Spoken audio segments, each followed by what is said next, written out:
des garanties de la part du Premier ministre. C'est même pas vraiment ce qu'il a demandé, en fait. C'est juste qu'il a dit qu'il était d'accord avec les concessions faites par François Bayrou. Enfin, qu'il fallait qu'elles soient inscrites, d'avoir des garanties sur ces concessions. Le budget du Sénat ne correspondait pas à ce que François Bayrou avait promis aux socialistes. Non, la question qui joue maintenant, c'est la question que vous avez posée, en fait, est-ce que les socialistes vous profitez de la situation pour faire des demandes supplémentaires alors que la situation est compliquée, comme l'a rappelé le ministre de l'économie. Pourquoi est-ce que la situation est compliquée? Parce que François Bayrou est face à une contradiction qui est majeure dans le système qu'on a actuellement. C'est-à-dire que les concessions qu'il doit faire pour rester politiquement au pouvoir sont contradictoires avec les mesures économiques qu'il doit prendre d'un point de vue ce qu'on pourrait qualifier d'intérêt général. C'est quoi les mesures d'intérêt général? C'est que vous avez des taux de prélèvements obligatoires qui sont élevés, vous avez un niveau de déficit qui est élevé, et vous avez des injonctions de la part de Bruxelles, plus des marchés financiers, qui est d'arriver sur une trajectoire de baisse des déficits publics. Or, actuellement, le déficit annoncé qui est de 5,4 apparaît pour beaucoup de gens impossible à tenir. Pourquoi est-ce qu'il apparaît impossible à tenir? Tout d'abord parce que lorsque vous augmentez les impôts de 20 milliards d'euros, donc ce qui est proche de ce qu'avait fait François Hollande en 2012, vous avez une baisse de l'activité économique. Pour rappel, lorsque François Hollande avait augmenté les impôts de 30 milliards d'euros en 2012, l'OFCE avait qualifié que c'était une mesure dite récessive à hauteur de presque 1 point de croissance par an entre 2012 et 2017. Qu'est-ce que ça représente? Un point de croissance par an, ça représente 30 milliards d'euros. Donc en fait, ce que vous avez pris en hausse d'impôts, vous l'avez perdu en activité économique. Deuxième point, la baisse des dépenses n'est pas vraiment une baisse des dépenses du budget de l'État, c'est plutôt une baisse de l'augmentation des dépenses. C'est-à-dire qu'en fait, on n'en parle pas, mais aujourd'hui, l'État augmente ses dépenses de manière tendancielle, avec l'inflation. Or, ce que fait François Bayrou, c'est qu'il limite la hausse des dépenses de manière tendancielle. Or, le sujet essentiel, c'est est-ce qu'il va véritablement s'attaquer au déficit public? Est-ce qu'il va s'attaquer aux dépenses publiques? Je ne pense pas, parce que c'est ce que je disais, politiquement, les socialistes n'en veulent pas, et pour que François Bayrou survive politiquement, il doit céder aux socialistes. Il y a quand même un point, c'est qu'il y a quand même un contexte macroéconomique qui est quand même négatif. C'est-à-dire que vous avez Trump qui est revenu à la Maison-Blanche, qui annonce un certain nombre de guerres commerciales. Je ne vous dis pas, non, mais justement, voilà, après, chacun de trouver qu'il faut... En fait, il y a deux points que vous citez. Il y a un point, c'est ce qu'on doit présenter aux Français, donc aux représentants des Français, donc à l'Assemblée nationale. Il y a un deuxième point, c'est ce que vous présentez à Bruxelles. Or, la difficulté qu'on a... Bruxelles accepte 5,4. Oui, mais nous, la difficulté qu'on a, c'est pas Bruxelles et c'est pas l'Assemblée nationale, parce que vraisemblablement, ça passera la semaine prochaine. La difficulté qu'on a, c'est les marchés financiers. C'est qu'on a 3 300 milliards d'euros de dette. C'est que pendant plusieurs années, on a présenté un budget... Mais je vous ai pas dit, je ne vous dis pas qu'il faut plus de dépenses ou moins de dépenses. Je vous explique politiquement. Mais le problème qu'on a, et c'est ce que va rencontrer François Bayrou, parce qu'il va survivre à cette motion de censure, c'est qu'il va faire vous êtes bien affirmatif. Vous êtes positif. Ça va passer je pense aussi, mais bon, le budget va passer. Donc il devrait, je dirais. Oui, il devrait. Mais vous aurez des mesures que vous ne faites pas maintenant, vous les aurez à faire dans 3, 4, 5, 6 mois. C'est ce qui s'est passé pour les différents gouvernements. Actuellement, vous avez 3 300 milliards d'euros de dette. Vous avez un déficit. Si vous n'avez pas de gouvernement, s'il n'y a pas de stabilité, il y a aussi une crise. Qui a dérapé fortement ces 3 dernières années. On se rappelle, le déficit public, le maire... Si vous n'avez pas de stabilité...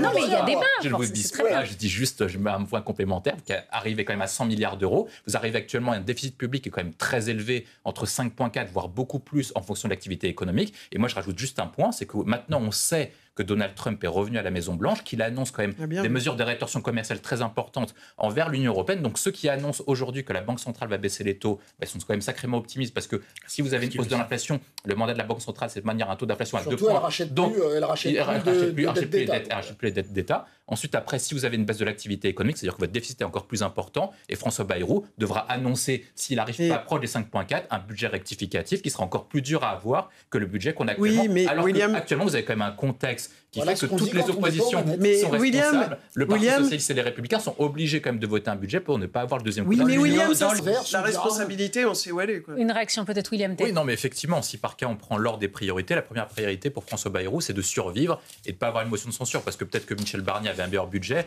mais il ne sera jamais là pour l'appliquer. Le deuxième point, c'est est-ce que économiquement, le budget permettra de soutenir l'activité économique. Or, vous avez quand même plusieurs difficultés. La première, c'est que vous avez un contexte international qui n'est pas bon. Le deuxième point, c'est que la situation des finances publiques est dégradée. 3 300 milliards d'euros de dette et plusieurs centaines de milliards d'euros de déficit public.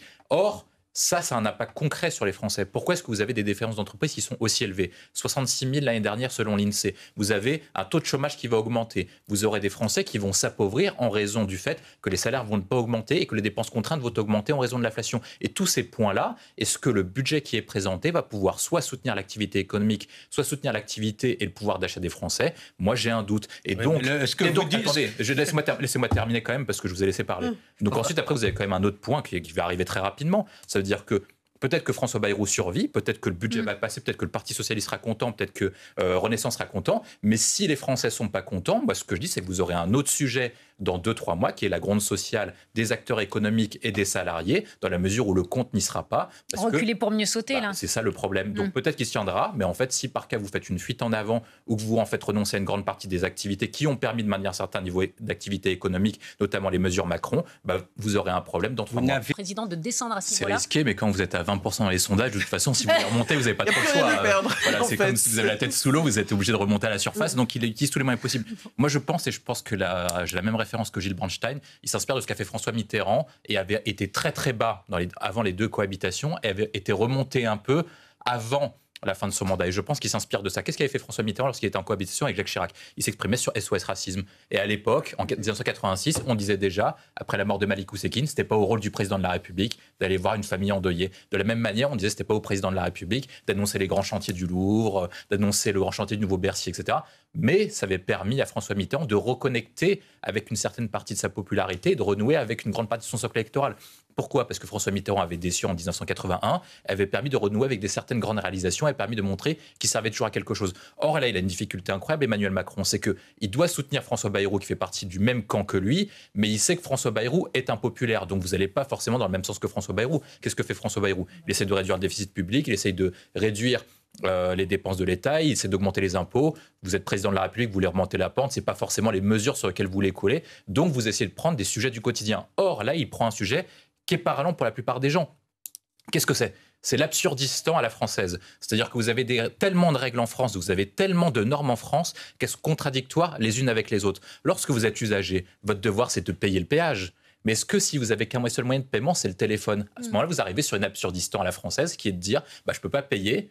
Ah, mais si vous ne payez pas, vous aurez une amende qui sera encore plus importante la prochaine fois. Ah, mais si je paye avec mon téléphone, j'aurai une amende qui sera beaucoup plus importante. Et c'est un sujet, mais comme parmi tant d'autres que vous avez dans la vie du quotidien. Lorsque vous allumez Twitter, combien de personnes vous expliquent qu'ils ont été contrôlés par la SNCF, que parce qu'ils ont présenté une carte d'identité numérique et non pas une carte d'identité physique, ils payent 460 € alors que ce sont des étudiants, que le budget qu'ils viennent de payer en amende est supérieur à leur budget annuel de transport. Donc c'est tous ces sujets-là sur lesquels Emmanuel Macron se dit tiens, on va mettre ce sujet sur la table, ça va permettre de mettre un sujet qui sera important et le gouvernement et notamment l'opinion publique va pouvoir s'en saisir et faire pression sur mon gouvernement pour qu'il prenne le sujet. Et c'est grâce à moi, Emmanuel Macron, qui soit en contact avec la vie quotidienne des gens. Moi, je suis beaucoup plus sceptique